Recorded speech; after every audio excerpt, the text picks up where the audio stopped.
ಒಂದು ಸೂರ್ಯಕಿರಣಗಳು ಜೋರಾಗಿ ಅಥವಾ ಸನ್ ಸ್ಟ್ರೋಕ್ ಆಗಿ ಮತ್ತೇನೋ ಆಗಿ ಮಕ್ಕಳಿಗೆ ಒಂದು ರೀತಿ ದೈಹಿಕವಾಗಿ ತೊಂದರೆ ಆಗಬಾರ್ದು, ಒಬ್ಬರನ್ನು ರಕ್ಷಣೆ ಮಾಡ್ಕೋಬೇಕು ಅನ್ನೋ ನೆಲೆಯಲ್ಲಿ ಒಂದು ಹೊಸ ರೀತಿಯ ಒಂದು ಚಳವಳಿ. ನಿಜವಾಗಿಯೂ ಇದು ಗಾಂಧೀಜಿಯವ್ರ ಸಮಯದಲ್ಲಿ ನೋಡುತ್ತಿದ್ದಂತಹ ಈ ಒಂದು ಚಳವಳಿ ಇವತ್ತು ಕಂಡು ಬರ್ತಾ ಇದೆ. ನೋಡಿರಿ, ಕಾಲ ಹೋದರೂ ಸಹಿತ ಒಂದಿನ ಗಾಂಧಿ ಹೆಂಗೆ ಅನಿವಾರ್ಯ ಆಗ್ತಾ ಇದ್ದಾರೆ ಈ ದೇಶಕ್ಕೆ, ಅಂಬೇಡ್ಕರ್ ಅವರು ಸಹಿತ ಯಾವ ರೀತಿಯಾಗಿ ಅನಿವಾರ್ಯ ಆಗ್ತಾ ಇದ್ದಾರೆ.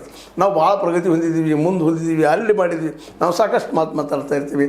ಆದರೆ ಇವತ್ತಿನ ಈ ದೇಶದ ಸಮಸ್ಯೆಗೆ ಪರಿಹಾರ ಇರೋದು ಒಂದು ಸಂವಿಧಾನದಲ್ಲೇ, ಇನ್ನೊಂದು ಗಾಂಧೀಜಿಯವರ ಒಂದು ಅವ್ರು ಹೇಳ್ತಾ ಇದ್ರು ಸ್ವತಃ ಗಾಂಧೀಜಿಯವರು, ನಿಮ್ಗೆ ಏನು ಸಂದೇಶ ಕೊಟ್ಟು ಹೋಗ್ತಾ ಇದ್ದೀರಪ್ಪ ಜಗತ್ತಿಗೆ ಅಂತ ಹೇಳಿದಾಗ, ನನ್ನ ಬದುಕೇ ಸಾಕ್ಷಿ, ನನ್ನ ಬದುಕೇ ಒಂದು ಮಾರ್ಗದರ್ಶನ ಅಂತೇಳಿ ಇವತ್ತು ಆ ನೆಲೆಗಟ್ಟಿನಲ್ಲಿ ಇಡೀ ಒಂದು ವಿದ್ಯಾರ್ಥಿ ಸಮೂಹ. ಮತ್ತು ಇನ್ನೊಂದು ಇಲ್ಲಿ ನಾವು ಗಮನಿಸ್ಬೇಕಾಗಿದ್ದು, ಯಾಕಿಷ್ಟು ಸಾಫ್ಟ್ ಆಯಿತು ಅಂತಂದ್ರೆ, ಇಡೀ ದೇಶ ತುಂಬ ಮಕ್ಕಳಿದ್ದಾರೆ. ಸಪೋಸ್ ಏನಾದರೂ ದೆಹಲಿಯಲ್ಲೇ ಇವ್ರು ಪರ್ಮಿಷನ್ ಕೊಡೋದು ಹೋದ್ರೆ ಬೇರೆ ಬೇರೆ ಸ್ಥಳಗಳ ಸಹಿತ ಹಬ್ಬುವಂಥ ಸಾಧ್ಯತೆ ಇತ್ತು, ಇಡೀ ದೇಶ ತುಂಬ ಹಬ್ಬುವಂಥ ಸಾಧ್ಯತೆ ಇತ್ತು.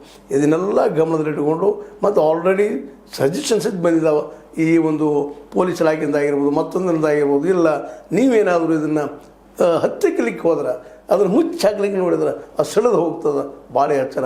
ಇಡೀ ದೇಶವ್ಯಾಪಿ ಆಗುವಂಥ ಎಲ್ಲ ಸಾಧ್ಯತೆಗಳಿದ್ದಾವೆ. ಅದಕ್ಕಾಗಿ ನೀವು ಮೊದಲಿಗೆ ಮಾಡಬೇಕಾಗಿದ್ದು ಈ ಧರ್ಮೇಂದ್ರ ಪ್ರಧಾನರನ್ನು ಮನೆ ಕಳಿಸೋ ಕೆಲಸ ಆಗಬೇಕು ಅಂತೇಳಿ ಈಗಂತ ಡಿಸಿಷನ್ ಆಗ್ಯದ ಸುದ್ದಿ ಉಳಿದಾವೆ. ಆದರೆ ಅದು ಎಷ್ಟು ಮಟ್ಟಿಗೆ ಸತ್ಯ ಸುಳ್ಳ ಗೊತ್ತಿಲ್ಲ. ಆದರೂ ಸಹಿತ ಇವತ್ತಿನ ಸರ್ಕಾರದ ಬಿಹೇವಿಯರ್, ಮೋದಿಯವರ ಬಿಹೇವಿಯರ್ ಜೊತೆಗೆ ರೈತರ ಜೊತೆ ಮಾಡಿದಂಥ ಬಿಹೇವಿಯರ್ ನೋಡಿದ್ದೀನಿ ನೀವು. ಈಗ ನೆನಪಿಸಿದೆ ನಾನು ನಿಮಗೆ, ಇಡೀ ದೆಹಲಿಯನ್ನು ಒಂದು ಬಂದಿಖಾನೆಯನ್ನಾಗಿ ಮಾಡಿದರು.